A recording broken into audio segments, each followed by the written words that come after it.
So hello everyone, how are you? Welcome to the channel, and today we are gonna learn about the drop down menu.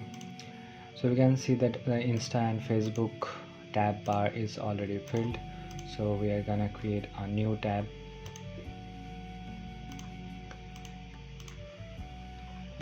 and we are gonna name it quiz.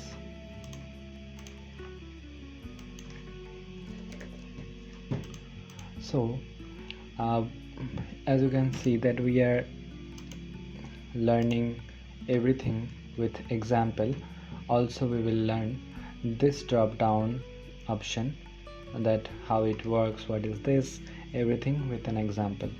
Let's say we have a quiz, then we have a question that which is the most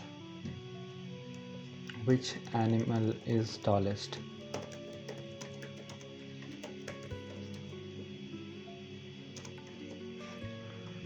Okay, now if this is a quiz and the question number 1 is which animal is tallest, then how can you add options and allow the user to choose one option out of 4 or 5 or more than 10 options, as much as you can put the options. So to allow the user to choose one of the options, you have to allow the user to choose an option. So we can here use a drop down menu.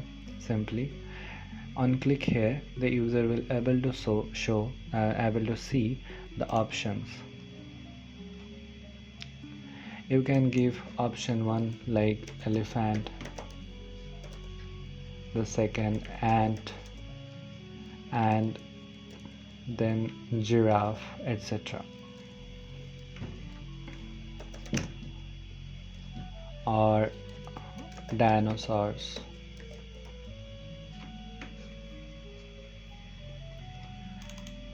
So if the user clicks on it, then they can choose one of these options, but these options are inbuilt.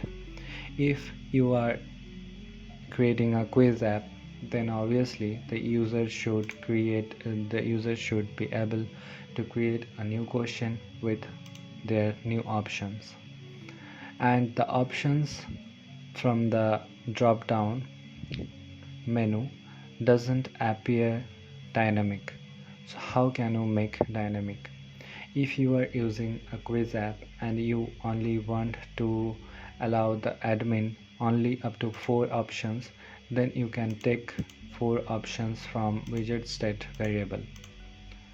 But still, if you don't want it and directly want the users to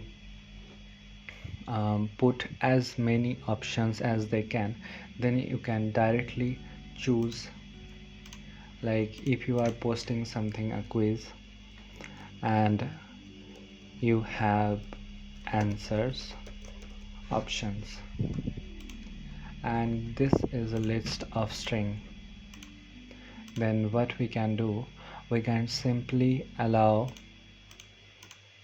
the learners to choose from here define options. This is define options menu. Go here, and but before this we have to create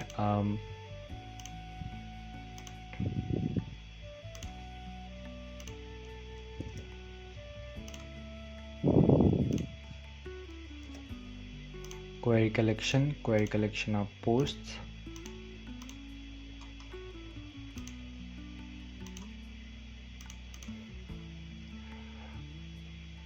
and in the post we can directly use a drop down.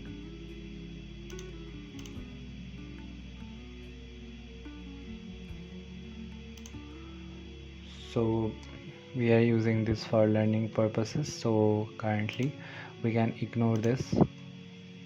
This is just for example. In the post document, you can simply choose answers. This is a list of strings.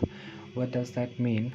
That the user or the admin who has created the question or the quiz, they can add 5, 10, 12, 15 or more options as answer, and you have to choose the correct answer.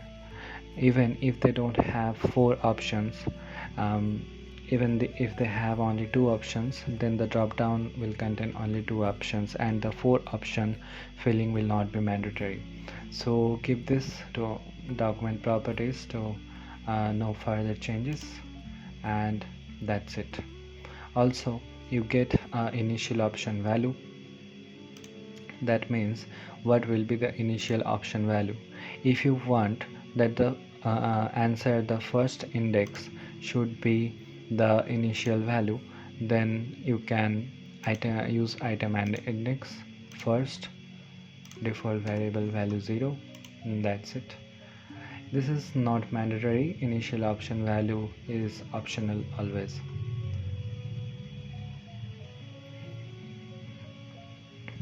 If you allow multi-select, this is also one of the most important point here. If you allow multi-select, then if the questions are multi-selectable, then you can use multi-select option. If the question has one or more options as correct answer, then the user who is the learner can select multiple answers. If the drop down is searchable, so when the user clicks on it, like if there are options like which country are you from, then there should be a list of countries, and if all the countries and if the user starts to scroll all the countries, then they can be exhausted. So you can allow the user to search their options. You can use the text, which text to search in the drop down. You can use a widget state from here. You can also change the fill color like this, but we're keeping it by default. So that's it guys, all about the drop down menu. Thanks for watching. And initially selected value is not properly set. This is because of poor schema creation, and this is just for example. If you really want to create a quiz app, then you have to create a quiz collection and all of this stuff.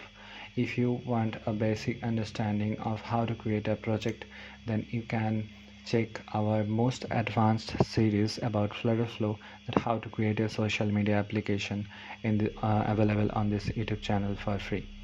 So thanks for watching guys. Don't forget to like and subscribe to this video and to this channel, and keep learning, and see you in the next video.